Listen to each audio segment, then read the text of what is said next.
నమస్కారం. రవి కిరణాల న్యూస్ వార్తలకు స్వాగతం. ముందుగా వార్తల్లోని ముఖ్యాంశాలు. పేదలకు అండగా ఉంటారన్న సీఎం చంద్రబాబు. ఓటు పవిత్రం, అమ్ముకోవద్దన్న సీఎం పిలుపు. ప్రతి కుటుంబానికి చంద్రన్న అండ హామీ. సంక్షేమం కొనసాగాలంటే ప్రజల విశ్వాసం అవసరమని వ్యాఖ్య. హెరిటేజ్ భూములపై ఆళ్ల రామకృష్ణారెడ్డి ఆరోపణలు. చౌకగా భూములమ్మారంటూ విమర్శ. పవన్ కు కూడా అదే ధరకు కేటాయింపుల ఆరోపణ. సమగ్ర విచారణ డిమాండ్ చేసిన ఆళ్ల. రాహుల్ పై కేంద్ర మంత్రివర్యుల విమర్శలు. దేశ ప్రయోజనాలపై రాజకీయాలు చేస్తున్నారన్న ఆరోపణ. ట్రేడ్ ఒప్పందాలపై తప్పుడు ప్రచారం విమర్శ. భారత్ ప్రతిష్టను దెబ్బతీయొద్దన్న గోయల్.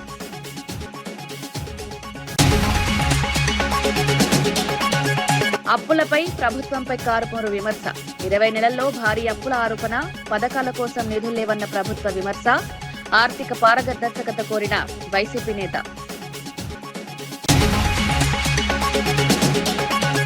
ఎంఐఎంపై రామచంద్రరావు ఆరోపణలు. హిందువులపై దాడులకు కాంగ్రెస్ అండంటూ విమర్శ. ఉత్తర తెలంగాణలో ఉద్రిక్తతలపై ఆగ్రహం. కఠిన చర్యలు తీసుకోవాలని డిమాండ్.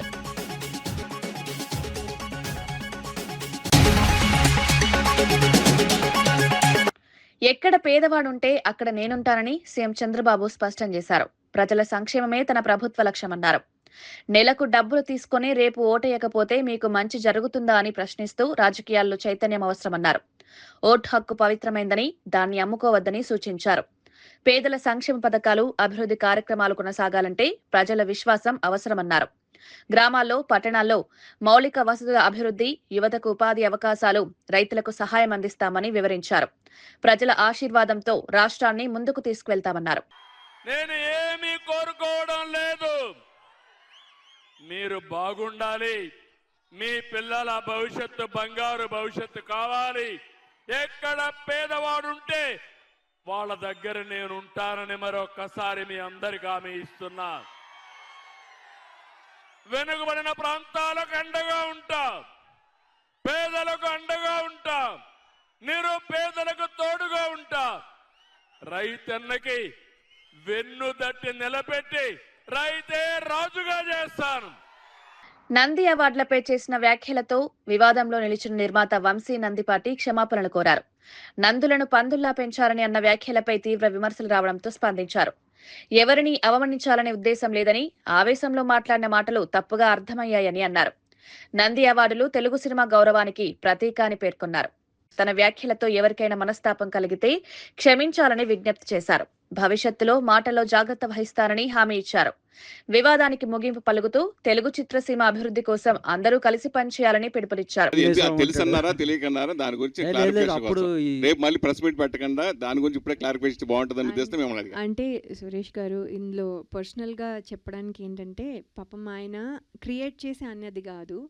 ఇది వరకు నాకు వచ్చినప్పుడు లాట్ ఆఫ్ పీపుల్ అంటూ ఉండేవాళ్ళు, నాకు అంటూ ఉండేవాళ్ళు. అది విని, అది ఎక్కడో విని అది రిపీట్ చేశారు, కానీ ఈయన క్రియేట్ చేసి చెప్పింది కాదు. అది ఎవరైతే ఫస్ట్ క్రియేట్ చేశారో వాళ్ళే కల్పరేట్ అండి. అది ఎవరు క్రియేట్ చేశారో తెలీదు. అంటే అంటే మనము అంటే దాన్ని ఇన్సల్ట్గా మీరు అనుకోవద్దు. రేపు ఎలాగా క్లారిఫికేషన్ ఇవ్వాల్సి వస్తుందని ముందే నేను అడిగా, అంతే, వేరే ఉద్దేశం కాదు. Thank you Suresh. అది యాక్చువల్లీ మీరు రెగ్యులర్గా సినిమాలు చేస్తున్నారు, నిజంగానే మీరు చెప్పినట్టు రెగ్యులర్గా మీడియాతో కలుస్తున్నారు, రెగ్యులర్గా కనబడతానే ఉన్నారు మీడియా అందరికి. మీరు ఒక్కసారిగా మీరు అందరికి తెలిసిపోయారు. ఈ టైంలో మీరు కావాలని అలా అనుంటారని నేను అనుకోవట్లేదు. నంది పంది అనే టాపిక్ని మీరు ఇక్కడే అది ఒకవేళ మీ ఉద్దేశం ఏంటో చెప్పేసి మీరు ఒకసారి కరెక్ట్గా చెప్పేస్తే కనుక మళ్ళీ దాని గురించి ఇష్యూ అవ్వదు, ఇంతటితో క్లోజ్ అయిపోతుంది. అది ఇంటెన్షనల్గా అన్న స్టేట్మెంట్ కాదు. ఇఫ్ ఎట్ ఆల్ ఎవరన్నా దాన్ని సీరియస్గా తీసుకుంటా లేకపోతే మనోభావాలు దెబ్బతిన్నా కూడా I'm very very sorry. 20-25 years నుంచి నేను పొద్దున్నే ఫస్ట్ మండే మార్నింగ్ చేసే పని ఏంటంటే శివాలయంకి వెళ్ళి ఫస్ట్ నందీశ్వరుడి దగ్గరికి వెళ్ళటం. వాళ్ళెవరు, మా ఇంటి పేరులో నంది ఉంది, నేను శివభక్తుడిని, అసలు అటువంటి ఉద్దేశమే లేదు. This is a statement that is passed long back. నా చిన్నప్పుడు నాకేదో గుర్తున్నది, లయ గారిని ఉద్దేశించి మాట్లాడుతున్నప్పుడు యథాలాపంగా వచ్చిందే కానీ అది అస్సలు అటువంటి ఉద్దేశమే లేదు. I'm very very sorry if at all that is taken seriously or if any one sentiments are hurt. I'm very very sorry. లేదు, వేరే ఉద్దేశం కూడా కాదు. ఎందుకంటే లయ గారిది మీరు చెప్పింది కరెక్టే, యాక్చువల్ ఉంది, ఉన్నదాన్ని మీరు తీసుకొని సరదాగా ఏదో చేయబోయారు, కానీ మీ ఉద్దేశం అది కాదు అనే ఉద్దేశాన్ని మళ్ళీ మీకు చెప్పడం కోసమే నేను చెప్పాను ఇక్కడ. I'm very sorry about it. పూర్తి కాని వెలిగొండ ప్రాజెక్టును జాతికి అంకితం చేసి ప్రజలను మోసగించిన ఏకైక వ్యక్తి జగన్ అని మంత్రి నిమ్మల రామానాయుడు మండిపడ్డారు. మార్కాపురం సభలో మాట్లాడుతూ వైసీపీ పాలనలో ప్రాజెక్టులు నిలిచిపోయాయని విమర్శించారు. తమ ప్రభుత్వం హామీ ఇచ్చినట్లుగానే వెలిగొండ పనులు శరవేగంగా కొనసాగుతున్నాయని చెప్పారు. గత ప్రభుత్వ నిర్లక్ష్యం వల్ల నష్టపోయిన ప్రజలకు న్యాయం చేస్తామన్నారు. పారదర్శకంగా పనులు పూర్తి చేసి ప్రాజెక్టును పూర్తి స్థాయిలో అందుబాటులోకి తీసుకొస్తామని హామీ ఇచ్చారు. అభివృద్ధి తమ లక్ష్యమని స్పష్టం చేశారు. 144 సెక్షన్ పెట్టాడు, ముందస్తు అరెస్టులు పెట్టాడు, హౌస్ అరెస్టులు పెట్టాడు. మరి ఏదైతే పరదాలు బ్యారికేడ్లు పెట్టుకుని పోలీసు పహరా మధ్య ఆ రోజు జాతికి అంకితం చేశాడంటేనే ఆయన మోసం దగ ఏంటనేది మనందరికీ అర్థమవుతుంది. అంటే సొంత తల్లిని చెల్లిని సొంత చిన్నాన్న చెల్లిని మోసం దగా చేసినటువంటి వాడికి ప్రకాశం జిల్లా ప్రజల్ని మోసం చేయడం ఆయనకి పెద్ద లెక్కేమీ కాదు అని మనకందరికి కూడా అనిపిస్తున్నటువంటి పరిస్థితి. రోజు 2019 ఎన్నికల్లో ఎర్రగొండపాలెం, మార్కాపురం, గిద్దలూరు, కనిగిరి, దర్శి, ఉదయగిరి, ఆత్మకూరు, బద్వేలు ఇవన్నీ కూడా ఆ యొక్క వెలుగొండ పూర్తవుతే జలకలతో ఉట్టిపడేటువంటి నియోజకవర్గాలు 8 నియోజకవర్గాలు. ఆయన అధికారంలోకి వచ్చిన తర్వాత ఓట్లేసినటువంటి 8 నియోజకవర్గాల ప్రజల మీద భస్మాసుర హస్తం పెట్టినటువంటి పరిస్థితి. రాహుల్ గాంధీ భారత వ్యతిరేక శక్తుల చేతిలో కీలుబొమ్మగా మారారని కేంద్ర వాణిజ్య శాఖ మంత్రి పీయూష్ గోయల్ విమర్శించారు. దేశ ప్రయోజనాల కంటే రాజకీయ లాభాలపై దృష్టి పెట్టారని ఆరోపించారు. దేశంతో ఆటలాడే విధంగా వ్యాఖ్యలు చేయడం తగదని పేర్కొన్నారు. భారత్ అమెరికా వాణిజ్య ఒప్పందాలపై తప్పుడు ప్రచారం చేస్తున్నారని విమర్శించారు. అంతర్జాతీయ వేదికలపై భారత్ ప్రతిష్టను దెబ్బతీయకూడదని సూచించారు. ప్రజలను తప్పుదోవ పట్టించే రాజకీయాలకు తెరదీయాలన్నారు. దేశ ప్రయోజనాలే ప్రధానమని స్పష్టం చేశారు. आर्थिक रूप से कमजोर बनाना, भारत की अर्थव्यवस्था को चोट पहुंचाने का काम करना, जिसके लिए वो OCCRP जैसी संस्थाओं के टूल किट का इस्तेमाल बार बार करते हैं, भारत की अर्थव्यवस्था को डिस्टेबलाइज करने के लिए, कमजोर बनाने के लिए. ये भी देश ने लगातार महसूस किया है, देखा है, अनुभव किया है. राहुल गांधी जी ने एक प्रकार से बड़ी ओछी राजनीति देश और दुनिया के सामने दिखाई है. एक प्रकार से फॉरेन पावर्स के पपेट के रूप में ही is nothing but a puppet of anti India forces, anti India organisations and anti India government. Hyderabad హబ్జీగూడలో విశ్రాంత శాస్త్రవేత్త ఇంట్లో పనిచేస్తున్న పని మనిషి బంగారం దోచుకున్న ఘటన కలకలం రేపింది. నాగర్ కర్నూలు జిల్లా అచ్చంపేట మండలానికి చెందిన అల్లం తేజస్విని గ్రీన్ హిల్స్ కాలనీలోని డాక్టర్ PLKM రావు ఇంట్లో పనిచేసేది. ఆర్థిక ఇబ్బందులతో ఈ నెల 23న ఇల్లు శుభ్రం చేస్తున్న సమయంలో యజమాని కళ్లుగప్పి సుమారు 9 తులాల బంగారు ఆభరణాలు అపహరించింది. బీరువాలో ఆభరణాలు కనిపించకపోవడంతో యజమాని ఉస్మానియా యూనివర్సిటీ పోలీసులకు ఫిర్యాదు చేశారు. సీసీటీవీ ఆధారాలతో దర్యాప్తు చేపట్టిన పోలీసులు 36 గంటల్లో నిందితురాలిని అరెస్ట్ చేశారు. 9 తులాల బంగారం, 10,000 నగదు స్వాధీనం చేసుకుని రిమాండ్కు తరలించారు. ఇంట్లో పని మనిషి చేరిన తర్వాత వాళ్ళతో అక్విటెన్స్ పెంచుకొని ఇంట్లో ఉన్న బంగారు వస్తువులను 2 రింగులు, 2 బ్యాంగిల్స్, 2 చైన్లు, 1 చంద్రహారం మొత్తము బంగారు వస్తువులని దొంగిలించి దాచిపెట్టిన తర్వాత పారిపోయే క్రమంలో ఈరోజు ఉదయం అప్సుగూడ ప్రాంతంలో పట్టుకోవడం జరిగింది. ఈమె అల్లం తేజస్వి అని చెప్పేసి, ఈమె అల్మాజ్ కూడా మల్రెడ్డి నగర్ లో ఉంటుంది. యాక్చువల్ గా నేటివ్ ఆఫ్ కొండనాగుల అచ్చంపేట. కాంగ్రెస్ అండతోనే ఎంఐఎం హిందువులను లక్ష్యంగా చేసుకుని దాడులకు పాల్పడుతోందని బీజేపీ రాష్ట్ర అధ్యక్షుడు రామచంద్రరావు ఆరోపించారు. కామారెడ్డి, బాన్సువాడ, రుద్రారం ప్రాంతాల్లో అలజడి సృష్టిస్తున్నారని విమర్శించారు. ఉత్తర తెలంగాణలో ఉద్రిక్తతలకు కారణం రాజకీయ ప్రేరేపణలేనని అన్నారు. శాంతి భద్రతలు కాపాడాల్సిన ప్రభుత్వం వైఫల్యం చెందిందని మండిపడ్డారు. దాడులపై కఠిన చర్యలు తీసుకోవాలని డిమాండ్ చేశారు. ప్రజలు అప్రమత్తంగా ఉండాలని సూచించారు. కామారెడ్డిలో మా ఎమ్మెల్యే కాటేపల్లి వెంకటరమణారెడ్డి గారి మీద ఎమ్మెల్యే గారి మీద దాడి చేసే ప్రయత్నం చేశారు. సమయానికి బీజేపీ కార్యకర్తలు అడ్డుకోవడం జరిగింది కాబట్టి మా ఎమ్మెల్యే గారికి ప్రమాదం తప్పింది. నిజామాబాద్ లో రుద్రారు అనేటువంటి గ్రామంలో అడ్వకేట్ కళ్యాణి అనే మీద ఇదే ఎంఐఎం సంబంధించిన వ్యక్తులు దాడి చేసి మత ఘర్షణ వాతావరణాన్ని సృష్టించడం జరిగింది. ఉత్తర తెలంగాణ మొత్తంలో మజలీసు ఒక అరాచకాలు పెరిగిపోతా ఉన్నాయి. మరి పోలీసులు కూడా నామకే వాస్తే ఇద్దరు ముగ్గురిని అరెస్ట్ చేసి చూపెడతా ఉన్నారు. దెబ్బతిన్నది మేము, మా మీదనే దాడులు అయినాయి, కేసులు మాత్రం మా మీదనే పెడతా ఉన్నారు. దాడి చేసిన వాళ్ళ మీద కేసులు లేవు. దీన్ని ప్రోత్సహిస్తుంది మా కాంగ్రెస్ పార్టీ కదా. ఈ ఘర్షణలకు కారణమయ్యారో వారిపైన యాక్షన్ తీసుకోవాలి. లింగమనేని రమేష్ భూముల పక్కగా రోడ్డుకు వెళ్లేలా సహాయం చేసి అనంతరం కంతేరు సమీపంలో 18 ఎకరాలను హెరిటేజ్ కు కేవలం 8 లక్షలకు అమ్మారని ఆళ్ల రామకృష్ణారెడ్డి ఆరోపించారు. ఎకరం 3 నుంచి 4 కోట్ల విలువ చేసే భూములు ఎందుకు అంత చౌకగా అమ్మారో ప్రజలు గమనించాలని అన్నారు. పవన్ కళ్యాణ్ కి కూడా 2.5 ఎకరాలు అదే ధరకు ఇచ్చారన్నారు. ఈ వ్యవహారంపై సమగ్ర విచారణ జరపాలని డిమాండ్ చేశారు. మాత్రమే అమ్మటం జరిగింది. రాజధాని అనౌన్స్ అయిన తర్వాత కంతేరు కానివ్వండి, కాజ కానివ్వండి, సిఆర్డీఏ పరిసర ప్రాంతాల్లో ఎకరం 3-4 కోట్ల రూపాయలకి వెళ్ళినప్పుడు ధర మరి లింగమనేని రమేష్ గారు కేవలం 7-8 లక్షల రూపాయలకే హెరిటేజ్కి ఎలా పొలం అమ్మగలిగాడు అనేది ప్రశ్నార్థకం. చాలా ముందు ఆలోచన చేసి పవన్ కళ్యాణ్ గారికి కూడా 2.5 ఎకరాలు అమ్మడం జరిగింది. అది కూడా 8 లక్షల రూపాయలు ఎకరం చొప్పున. అంటే 3-4 కోట్ల రూపాయలు చేసే విలువ చేసేటటువంటి పొలాలు ఎందుకు లింగమనేని రమేష్ గారు అంత చౌక ధరకి కేవలం ఎకరం 8 లక్షలకు అమ్మాడో ప్రజలను గమనించమని చెప్పి కోరుతా ఉన్నాం. అంతేకాదు అతి విలువైనటువంటి తన ఇంటిని, కరకట్ట లోపల ఉన్నటువంటి ఇంటిని లింగమనేని రమేష్ గారు మరి చంద్రబాబు నాయుడు గారికి ఉచితంగా ఇవ్వడం జరిగిందనే దాన్ని కూడా ప్రజలందరూ కూడా చూశారు. ఇవన్నీ సాక్ష్యాధారాలు నేను ఆర్టీఏ ద్వారా సేకరించుకొని ఆ రోజున మరి సిఐడి వారికి ఫిర్యాదు చేయడం జరిగింది.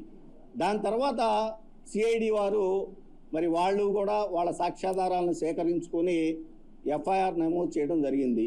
ఆ కేసులో చంద్రబాబు నాయుడు గారిని ప్రథమ ముద్దాయిగా, అదేవిధంగా నారాయణ గారు, అదేవిధంగా లింగమనేని రమేష్ గారు, అదేవిధంగా అంజనీ కుమార్ గారు. 2 రోజుల పర్యటనలో భాగంగా ప్రధాని నరేంద్ర మోదీ ఇజ్రాయెల్ చేరుకున్నారు. విమానాశ్రయంలో ఇజ్రాయెల్ ప్రధాని నేతన్యాహు ఘన స్వాగతం పలికారు. ద్వైపాక్షిక సంబంధాలు, రక్షణ, సాంకేతిక రంగాల్లో సహకారం పెంపుపై చర్చలు జరగనున్నాయి. మధ్యప్రాచ్య ప్రాంత స్థిరత్వం, భద్రతా అంశాలపై కూడా చర్చించే అవకాశం ఉంది.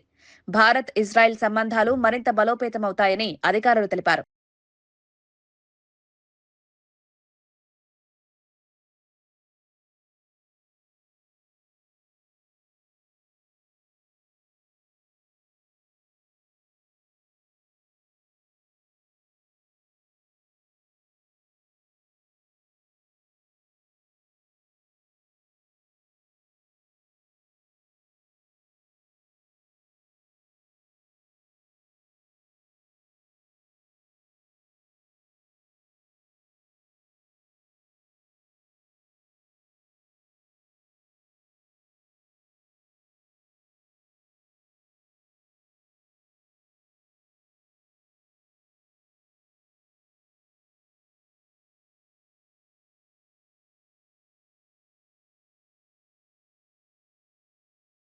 నారాయణపేట నియోజకవర్గం కోయిల్కొండ మండలం అంకిళ్ల గ్రామానికి చెందిన యువకుడు కావలి రామచందర్ ముదిరాజ్ తన గ్రామం నుంచి హైదరాబాద్ వరకు పాదయాత్ర చేపట్టాడు. 4 రోజుల్లోనే హైదరాబాద్ చేరుకుని బీఆర్ఎస్ వర్కింగ్ ప్రెసిడెంట్ కేటీఆర్ కు తన మద్దతు ప్రకటించాడు. ఈ సందర్భంగా కేటీఆర్ రామచందర్ ను సన్మానించి కృతజ్ఞతలు తెలిపారు. గ్రామ స్థాయి సమస్యలను పార్టీ దృష్టికి తీసుకురావడంలో యువత పాత్ర కీలకమన్నారు. ఈ పాదయాత్ర స్థానికంగా చర్చనీయాంశమైంది.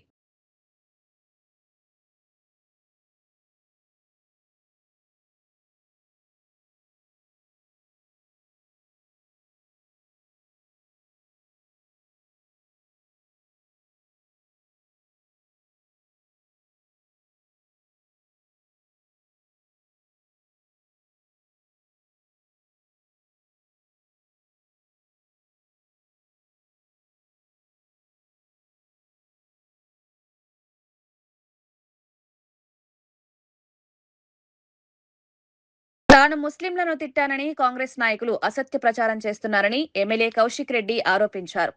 కరీంనగర్ సిపిపై మత మార్పిడి ఆరోపణలు చేశారని నిరూపిస్తే ఎమ్మెల్యే పదవికి రాజీనామా చేస్తానని సవాల్ విసిరారు. తనపై నమోదు చేసిన కేసు నిరాధారమని పేర్కొన్నారు. తనను అడ్డుకున్న పోలీసులను సస్పెండ్ చేయాలని లేదా క్షమాపణ చెప్పాలని డిమాండ్ చేశారు. రాజకీయంగా ఇబ్బంది పెట్టేందుకే తప్పుడు ఆరోపణలు చేస్తున్నారన్నారు. అని రేవంత్ రెడ్డి గారి ఆదేశాల మేరకు ఇలా కరీంనగర్ సిపి గారు, హుజరాబాద్ ఏసీపీ గారు, జమ్మికుంట రూరల్ సిఏ గారు ఆ రోజు వివరించిన తీరు మీరు చూసిండ్రు. అంతా అయిపోయింది. ఇదంతా అయిపోయిన తర్వాత మేము ప్రధానంగా వీళ్ళు ముగ్గురు చేసింది పరమ తప్పు. వాళ్ళు చేసిన తప్పు కవర్ చేసుకోవడానికి, పోలీసు వాళ్ళు చేసిన తప్పు కవర్ చేసుకోవడానికి వాళ్ళు ముస్లింస్ ని నేను ఇట్లన్నా నేను అట్లన్నా అనేది వీళ్ళు రెచ్చగొట్టి, వీళ్ళే కాంగ్రెస్ వాళ్ళు ప్రతి ముస్లింలతోని ప్రెస్ మీట్లు పెట్టించి నన్ను ఇబ్బంది పెట్టించే ప్రయత్నం చేస్తున్నాను. నేను ఇవాళ హైదరాబాద్ నడిబొడ్డున నిల్చొని ఇవాళ నేను మరొకసారి సవాల్ విసురుతున్నా. ఇంతకు ముందు కూడా సవాల్ విసిరినా. మీ అందరికీ చదివి వినిపిస్తా. ఇవాళ ఈ ముగ్గురు ఆఫీసర్లు, ఇవాళ కరీంనగర్ సిపి గారు, హుజరాబాద్ ఏసీపీ గారు, జమ్మికుంట రూరల్ సిఏ గారు, వీళ్ళు ముగ్గురు చేయబట్టి తెలంగాణ ఐపీఎస్ ఆఫీసర్స్ అసోసియేషన్ తల తీసేసినట్టుగా వాళ్ళ ముగ్గురు ఇలా వివరించారు. కాబట్టి వాళ్ళని సస్పెండ్ చేయాలి. లేదు అంటే ఐపీఎస్ ఆఫీసర్ అసోసియేషన్ ఖచ్చితంగా మాకు క్షమాపణ చెప్పాలి. వాళ్ళు ఏం రాసిరో ఒక్కసారి మీకు చదివి వినిపిస్తా. ఒక్కసారి మీరు ఈ పేరా వినాలా, నేను అననట్టు రాసిండ్రు. మీకు ఒకసారి చదివి వినిపిస్తా. While the local police officers were discharging their lawful duties, the Honorable MLA, without any basis and provocation, had made false and allegations against Sri Gaus Alam IPS by naming his religion and charging that he was trying to convert people of other faiths into the religion. అంటే ఏం చెప్పిండిలో వీళ్ళు ఏం రాసిండ్రు? నేను Karimnagar CP గారు కాంగ్రెస్ నాయకులు అభివృద్ధిని పక్కన పెట్టి అక్రమ కేసులపై దృష్టి పెడుతున్నారని మాజీ మంత్రి గంగుల విమర్శించారు. కౌశిక్ రెడ్డి కేసును సిఐడికి ఎందుకు అప్పగించారో చెప్పాలని ప్రశ్నించారు. మత మార్పిడి ఆరోపణలు ఎక్కడా చేయలేదని, అయినా నిరాధార కేసు నమోదు చేశారని మండిపడ్డారు. ఎమ్మెల్యేలను వేధించే ప్రభుత్వానికి డీజీపీ మద్దతివ్వకూడదన్నారు. ప్రజాస్వామ్య హక్కులను గౌరవించాలని సూచించారు. శాసనసభ్యుని ఒక దోషిగా చూడడము, హరాస్మెంట్ చేసుడు అనేది ఫస్ట్ టైం మేము చూడడం జరుగుతుంది. ఆ రోజు కూడా కౌశిక్ రెడ్డి వీణవంకలో యాజ్ ఎ ప్రోటోకాల్ అడిగింది. లోకల్ ఎమ్మెల్యేగా ఎంఆర్ఓ గారు క్లియర్గా this land is belongs to endowment కాబట్టి ఎండోన్మెంట్లో ఎమ్మెల్యే ప్రోటోకాల్ ఉంటారు కాబట్టి ప్రోటోకాల్ అడిగిండ్రు. సో ప్రోటోకాల్ అడిగి సమ్మక్క సారథి ప్రోటోకాల్ అడిగి గుడి దగ్గరకు పోతే చాలా భయంకరంగా పోలీస్ ప్రొటెక్షన్ పెట్టుకొని ఎమ్మెల్యేని కూడా చూడకుండా, ఎమ్మెల్యే ఫ్యామిలీని చూడకుండా రావడం జరిగింది. ఆ రోజు క్లియర్గా కొన్ని అలిగేషన్స్ కౌశిక్ రెడ్డి మీద వేసి కేసు కూడా పెట్టడం జరిగింది. ఏం అలిగేషన్ చేశారు? అక్కడ ఉన్న సిపి గారు మత మార్పిడి చేస్తున్నాడని అన్నాడు అని చెప్పేసి తెలంగాణ ఐపీఎస్ ఆఫీసర్స్ అతని కౌశిక్ రెడ్డి మీద ఒక ఆరోపణ చేశారు. ఇది చాలా శుద్ధ అబద్ధం. మేము కూడా ఖండించడం జరిగింది. ఆ రోజు ఏ రోజు కూడా ఐపీఎస్ ఆఫీసర్ సిపి గారు మత మార్పిడి పాల్పడుతుందని చెప్పి మా కౌశిక్ రెడ్డి ఎక్కడ అనలేదు. దీనికి డెఫినెట్గా మేము అందరం దానికి సిద్ధంగా ఉంటాం. దాని మీద బేస్ చేసుకొని నోటీస్ ఇవ్వడం జరిగింది. సో ఈరోజు మళ్ళీ దాన్ని సిఐడికి అప్పయిపోవడం జరిగింది. ప్రభుత్వాన్ని మేము సూటిగా ప్రశ్నిస్తున్నాం. ఇందులో సిఐడికి అప్పయిపోవడం అవసరం ఏమున్నది? ఇందులో ఏం తవ్వి వెలికి తీస్తారు? అలాగే బాల్క సుమనుడు కస్టడీ తీసుకుంటున్నారు. దేనికి కస్టడీ తీసుకుంటారు? ఏమైనా దొంగతనం చేసిండ్రా? ఏమైనా ఎంక్వైరీ చేసి ఉందా ఆయనతోటి? అలాగే కౌశిక్ రెడ్డి ఇష్యూలల్లా ఇది పోలీసు సంబంధించిన ఎఫ్ఐఆర్ అయింది. ఇందులో సిఐడి ఏం ఇన్వెస్టిగేషన్ ఉంది? ఇందులో లోపల ఉన్న స్కామ్స్ ఉన్నాయా, లేకుంటే దేశ ద్రోహం ఉన్నదా? సిఐడి ఇవ్వాల్సిన అవసరం ఉన్నది. దేనికి ఇస్తారు సిఐడి? లోపల అంతర్గతంగా ఒక మర్డర్ కేసు కానీ ఒక ఇంటర్నేషనల్ డెకాయిడ్ సీట్ వస్తే గిట్ట దాని ఇన్వెస్టిగేషన్ కోసం సిఐడి ఇస్తారు. ఒక ఎమ్మెల్యే మీద సిఐడి ఇన్వెస్టిగేషన్ ఏం జరుగుతుంది అని అంటాను. కేవలం హరాస్మెంట్ తప్ప ఏం లేదు. కౌశిక్ రెడ్డి గారు ఏం అలిగేషన్ చేశాడు? పోలీసు మీద అలిగేషన్ చేశారు. మమ్మల్ని అక్కడున్న ఏసీపీ గారు కానీ సిఐ గారు కానీ నన్ను పోకుండా అడ్డుకున్నారు. కాంగ్రెస్ పార్టీకి అధికారం ఉన్నది కాబట్టి మమ్మల్ని పోలేకపోయింది కాబట్టి క్లియర్గా మేము ఆ అధికారుల మీద చర్యలు తీసుకోవాలి, నా ప్రోటోకాల్కి ఇబ్బంది అవుతుందని చెప్పేసి పోలీసు మీద వాళ్ళు ఆరోపణ చేశారు. ఈరోజు సిఐడి వచ్చి దాని మీద ఇన్వెస్టిగేషన్ చేయన్నా ఎవరైతే మీద అయితే ఆరోపణ చేస్తుండో వారితో కలిసి చుట్టే గిట్ట ఈ కేసు ముందుకు ఎలా పోతుంది అంటున్నాం మేము. ఎవరి మీద అయితే ఆరోపణ చేస్తుండో వారితో కలిసి సిఐడి అధికారులు చేస్తే కేసు ఎలా ట్రాన్స్పరెన్సీగా జరుగుతుంది కాబట్టి సో ఇప్పటికైనా ఒక ఎమ్మెల్యే మీద చేసిన ఆరోపణలు నన్ను ప్రోటోకాల్ లేకుండా ఆపేసాను కాబట్టి నా యొక్క పరువుకు భంగం కల్పించారు కాబట్టి దాని మీద చర్యలు తీసుకోవాలని చెప్పి క్లియర్గా చెప్పడం జరిగింది. దాని మీద మాకు న్యాయం చేయమని చెప్పి కౌశిక్ రెడ్డి అడిగితే ఈరోజు సిఐడి ఆఫీసర్ పెట్టుకొని ఇంకా ఎక్కువ హరాస్మెంట్ చేసుకొని డెఫినెట్గా ఒక పకడ్బందీ ప్రణాళికతోటి ఎట్టి పరిస్థితుల్లో కౌశిక్ రెడ్డిని లోపలయ్యాలనే ఉద్దేశంతో జరిగే కుట్రలో భాగంగానే మేము అవసరం కాబట్టి ఇప్పటికైనా డీజీపీ గారు శివరెడ్డి గారు ఎమ్మెల్యేలను ఇలాంటి హరాస్మెంట్ చేసే ప్రభుత్వానికి దయచేసి మీరు సపోర్ట్ చేయదని చెప్పేసి మా ప్రధానంగా మేము డిమాండ్ చేస్తుంది జరుగుతుంది. సంపద సృష్టిస్తానంటూ అధికారంలోకి వచ్చిన చంద్రబాబు 20 నెలల్లో 3.28 లక్షల కోట్లు అప్పులు చేశారని వైఎస్ఆర్సీపీ నేత కారుమూరు వెంకటరెడ్డి ఆరోపించారు. జగన్ 5 ఏళ్లలో చేసిన అప్పును తక్కువ కాలంలోనే అధిగమించారన్నారు. ప్రతి మంగళవారం అప్పులు చేస్తున్న ప్రభుత్వం పథకాల అమలుకు డబ్బులు లేవని చెప్పడం విడ్డూరమన్నారు. ఆర్థిక నిర్వహణలో పారదర్శకత అవసరమని డిమాండ్ చేశారు.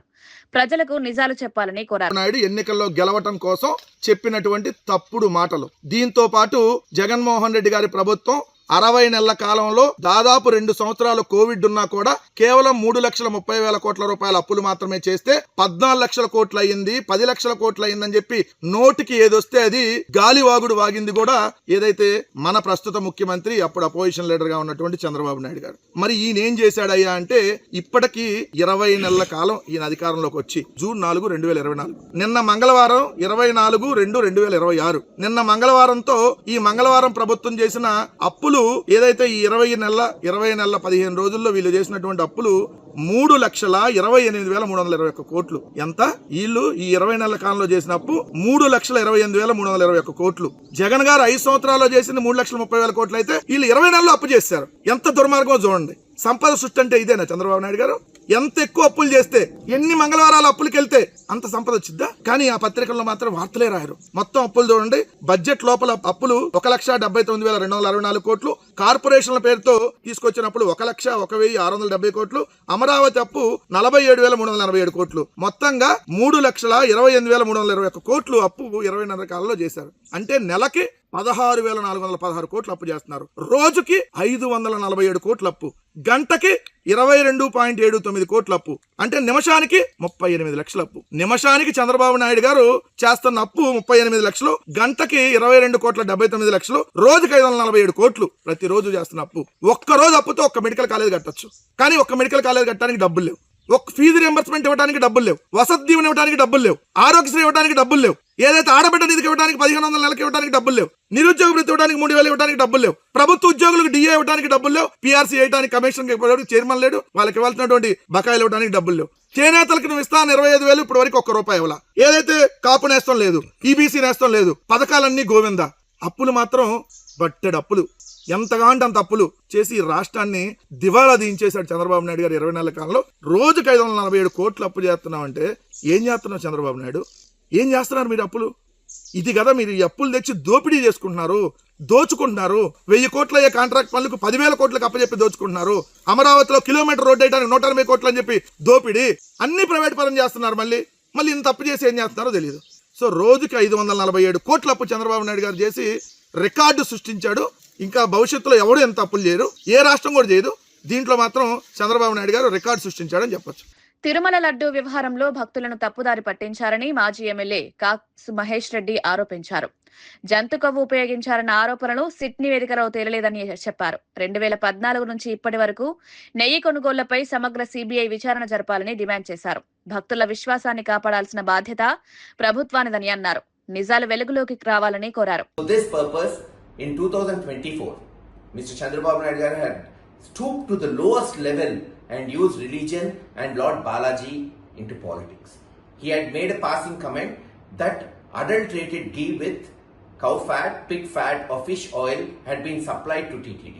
Supreme Court has taken this matter very seriously and ordered a sit to investigate into the matter, which has given a report that no such act had been committed, only chemicals have been found.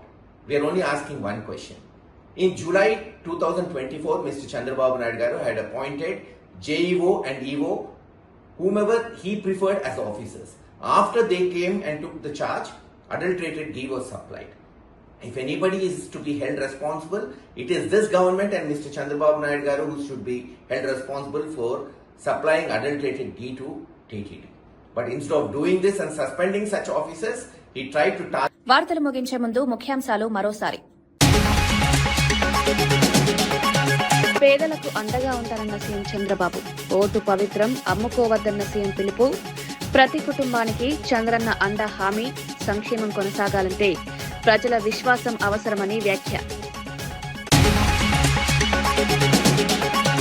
Heritage భూములపై ఆళ్ల రామకృష్ణారెడ్డి ఆరోపణలు. చౌకగా భూములు అమ్మారంటూ విమర్శ.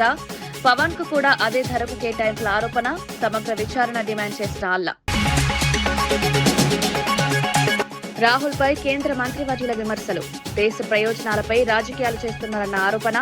Trade ఒప్పందాలపై తప్పుడు ప్రచారం విమర్శ. భారత్ ప్రతిష్టను దెబ్బతీయొద్దన్న గోయల్.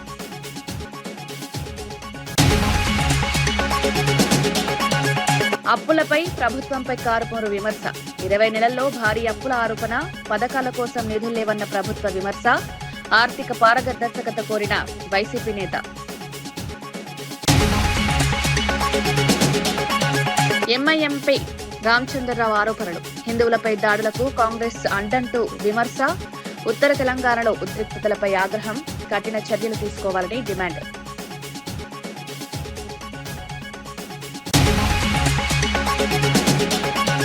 ఇవి ఈనాటి వార్తా విశేషాలు. మరో బులెటిన్లో మళ్ళీ కలుద్దాం. నమస్కారం.